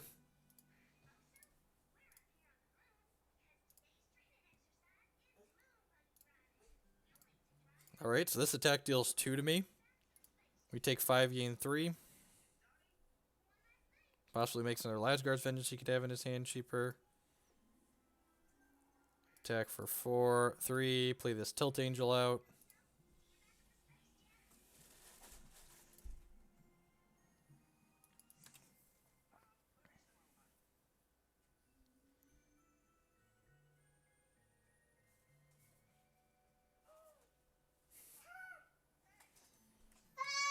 So we know he has a Prophesized Crackling Bolt in his hand. Do you need help? Help, please? Help, please. Good. Good asking, Jake. I can help. Excuse me.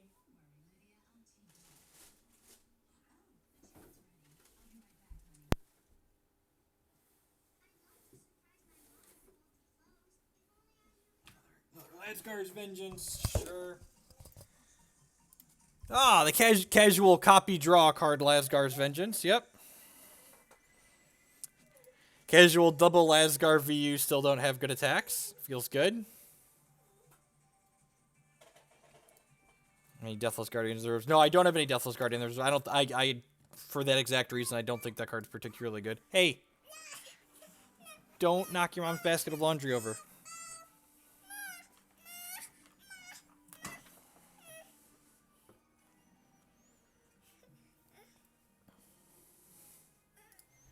God, how good would it be if this card just, like, rides down the game? His deck did everything it wanted to do. Infinite Tricks. God, we're going to die to a Rage Fire. We're going to die to a Rage Fire. He should Crackling Bolt us here. Yep. Out. And you see it trigger and just doubles whatever he just drew. Oh, no. Oh, no.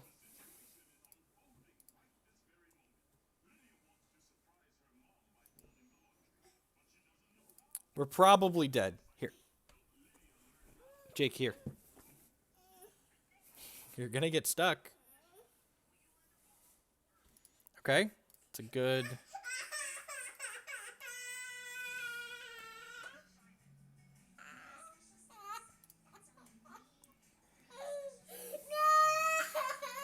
Oh, Jake.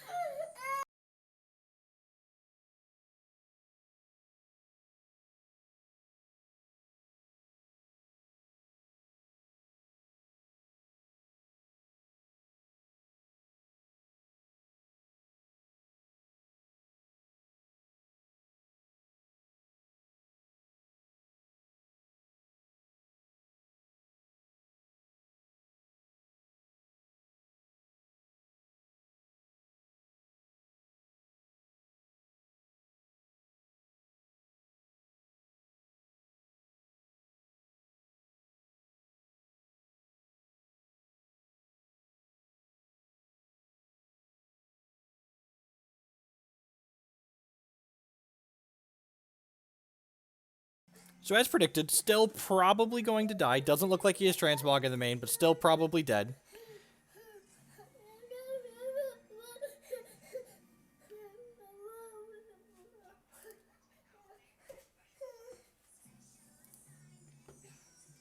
So he can attack and hit us. This attack hits us for 4, so he has to deal 6 with cards in his hand right now. His Rage Fires are up to 4 currently. Just like... Oh, yeah. Oh, yeah. Dead. Dead. Our good Honest Diamond cards, never beating that. Scouring Light. Shard Ward. Noble Heart's coming out, like I mentioned. Tienos is probably too clunky. Yeah, I think we're just doing this and, like, hoping for the best. This matchup probably pretty bad for us.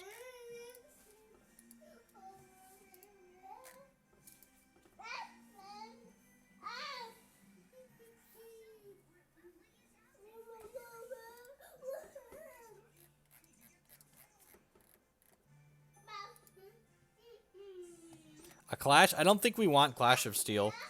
They often don't have a lot of things that we care about, and I think our board's going to be wider than their board a lot of the time. So I don't think Clash of Steel is worthwhile. Like, their board happened to be wide at the end of there, but I think that's an exception, not the rule. And also, like, their board that's wide isn't full of particularly good card.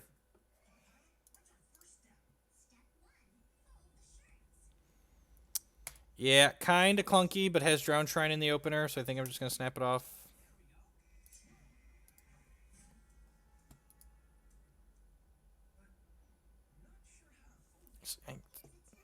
Just talk about Tilt Angel. So we call this card Tilt Angel because it's always tilting for someone. Either it's tilting for us because it's been in our opening hand, I don't know, 75% of these games, or it's tilting for the opponent because we just draw it on turn 1 or turn 2 and then they lose the game.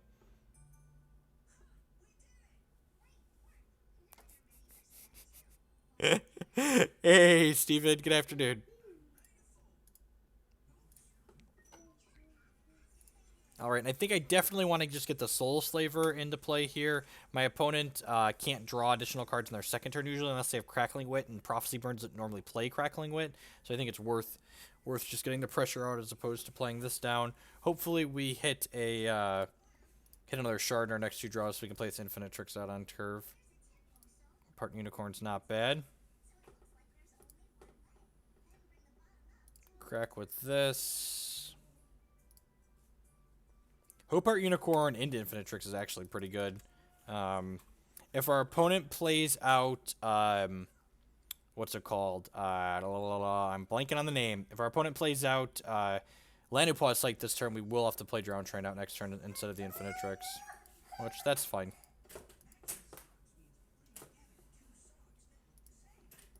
And you attack for 1 here, so trigger in there.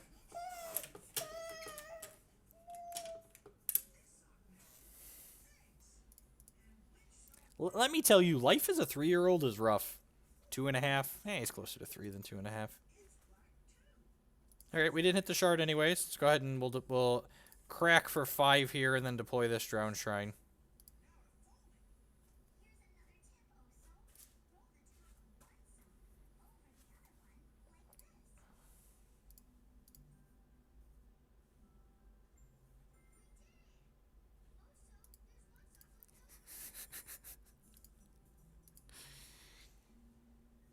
Okay, unfortunately, we do not have a good way to interact with this. We don't have a ton of ways to kill these. I guess I could have brought in Martyr just for that explicit purpose.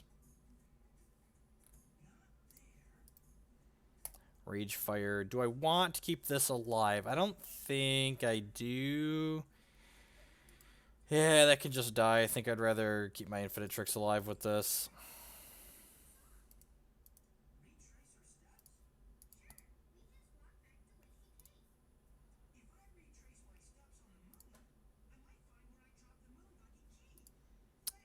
That's, yep.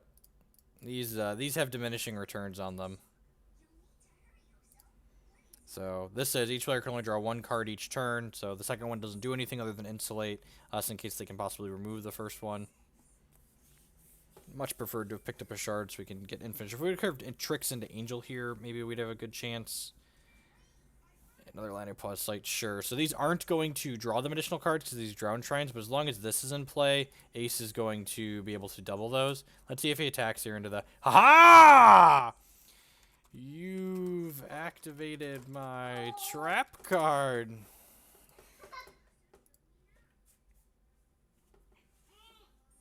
Watch him have Verdict here.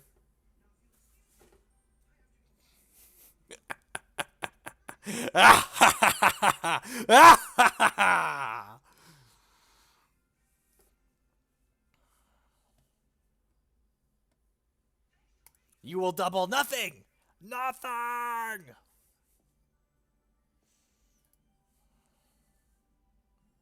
That's not a shard.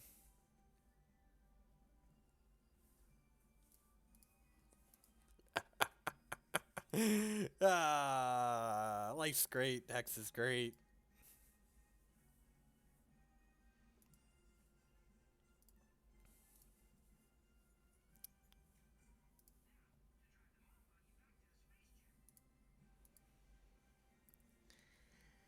Alright. My life for a diamond. All I need is some diamonds.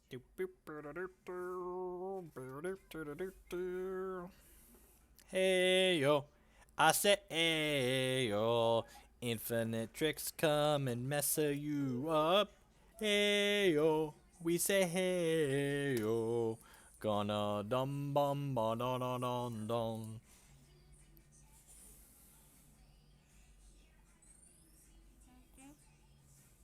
Don't try and climb over the back of the chair. Don't do it. You think this is a game? Say when you're 3, everything's a game, Dad. Everything's a game when you're 3. Alright, what am I doing here? I think I actually want this extra martyr. Arrgh. I think his stupid thing is powerful enough that I want that. I also, martyring our own thing isn't awful some of the time. I'm going to cut this totem trap because he's going to play around it a little bit better now. Actually, totem trap's almost strictly better than repel, right? In this matchup. Let's do that. One clash? Yeah, let's do one clash. Sure. No, the clash is bad. I've got drown shrines. You want a different show? How about bugs?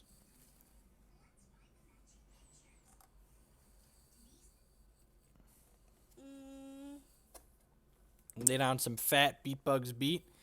Have the clash in my opener. Nope. Oh, Tilt Angel, why do you haunt my hands? Tilt Angel, Tilt Angel, do do do do do do do, Tilt Angel, do do do do do do do do do do.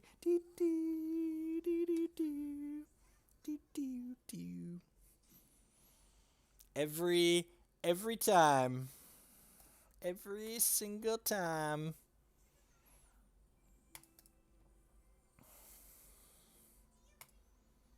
Alright, William Rowan. Raven's Crime, target burn out of their hand. Ooh, we have a Crackling Bolt or something he wants to use on his turn so we can activate the champion power, maybe. Oh, baby, baby. This William Rowan, he's gonna go all the way. Alright, the Willy boy.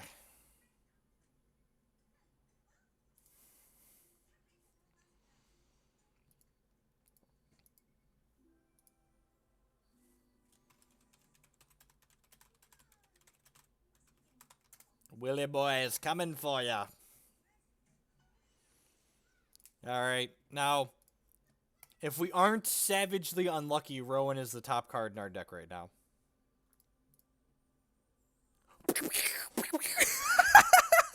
Woo! Alright, so for people that don't understand what happened, this card is great. So, when William Rowan comes into play, he creates a new card and puts it into our deck. And then every time he attacks, he moves that card up places in our deck. And then if that card happens to be the very top card of your deck when he attacks, he puts it right into play. And that top card is a 5/5 Steadfast Swift Strike that makes your William Rowans deal double damage. And now, when Rowan attacks, he will give all of our other troops +1/+1.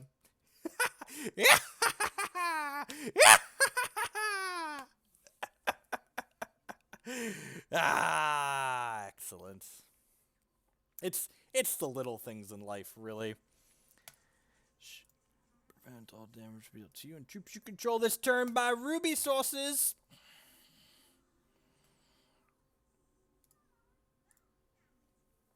Move your otherwise. If you control Rowan troops, otherwise move Rowan up. If it's the top card of your deck, put Rowan into play. Oh, yeah. Taste it.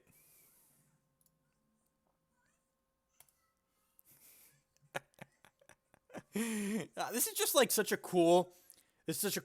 I love this card because it's just like a fantastic example of a card that like could just never exist in Magic or a paper card game, but it's just so... It's both powerful and interesting design.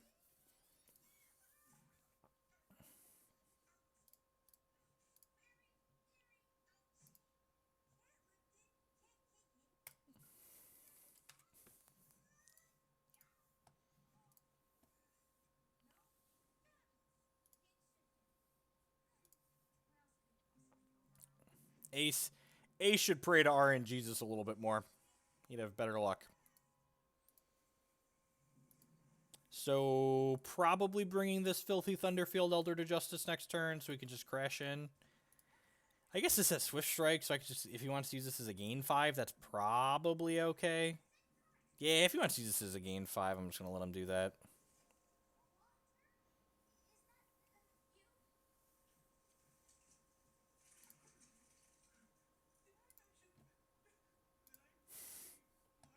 Alright, this is actually kind of funny, because this buries cards off the top of his deck if this hits him now, which could get rid of his Prophecy. Oh, come on, let's see if we hit the Prophecy card. Oh, yeah, look at that! Crackling Bolt would have copied itself. Man, what a shame.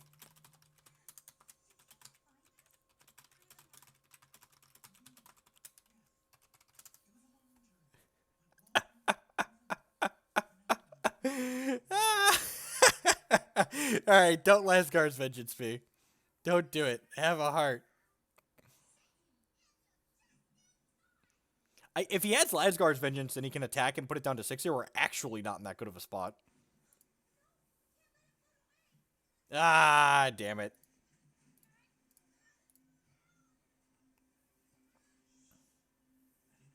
Maybe you should have killed this to play around this scenario. Yep. Yeah, I should have done that. I should have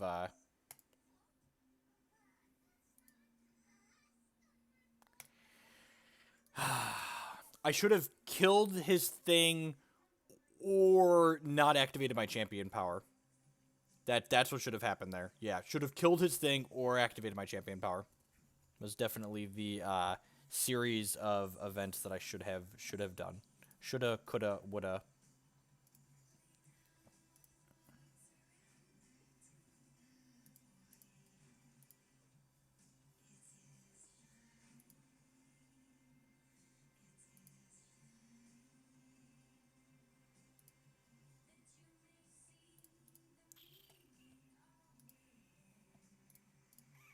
Let's get rid of this.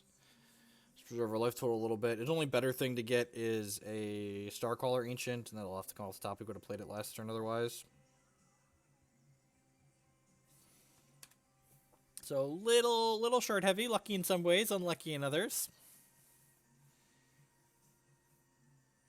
Okay, well, the good news is one more shard and we can activate Ada here.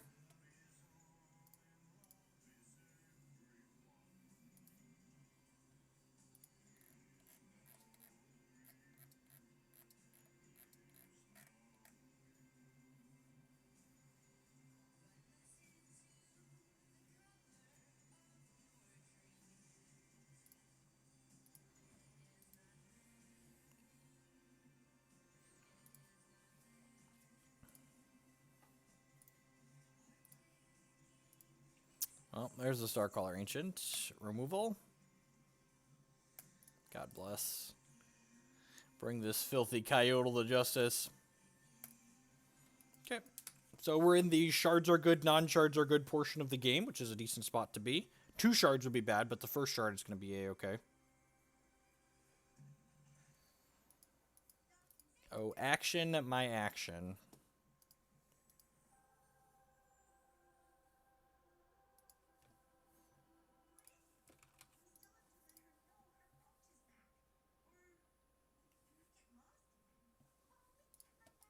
Awkward. These happen to be artifacts. So Shard Ward, we choose a shard and then prevent all damage available to us and troops we control by sources of that shard until end of turn. So this will be able to counter the next Lasgar's Vengeance that tries to wipe away our phantoms, at least.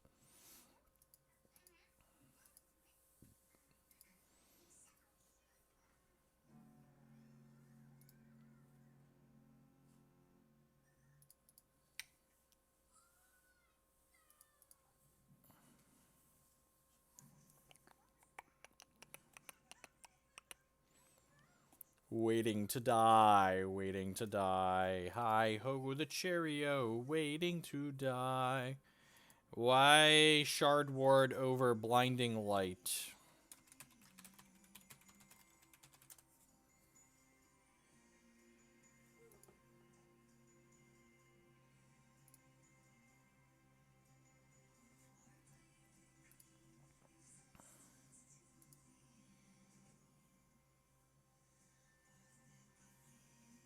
Maybe Blinding Light's a little better.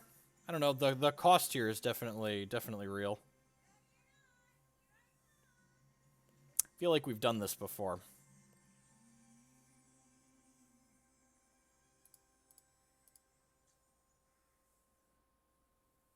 And I'm martyring my William Rowan here, so that way if we draw a shard, our things will be 2/2s.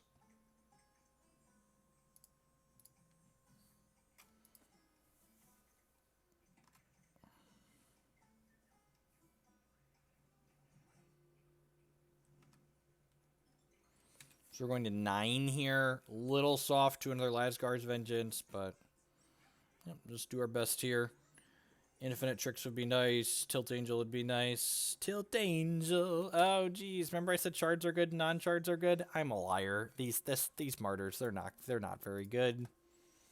Not particularly. That filthy Hoagland, he's a dirty, rotten liar.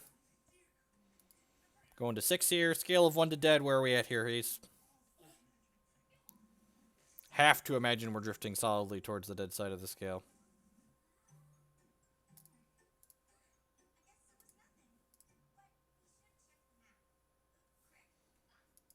That technically gives us an extra turn on our clock, but in actuality, we're probably just to do whatever reach he has in hand. Would not be surprised to see, like, hit you for 2 Lasgar's Vengeance for the last 4 points here. I am confused if you are using the term strictly better in this context ironically or not.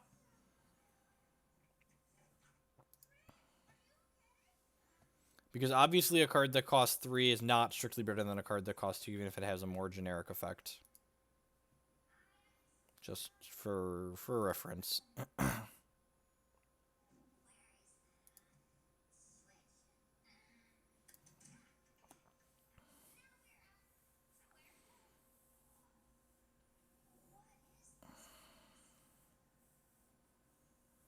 Alright, now hopefully we are a professional, and Ace has nothing in hand, and we have a...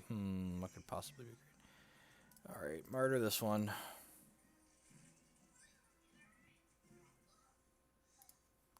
Hopefully there is an infinite tricks on top of our deck and not more burn in Ace's hand. Oh no! Oh no! Just the unluckiest. GG's, Ace. GG's. So again, the pivotal turn that game was the turn where I played out the Angel and activated my Champion ability as opposed to bringing to Justice's 3-2 or not activating my Champion ability. And if I just would have had two 1/1 spirits left over, I think we would have been in a very reasonable spot.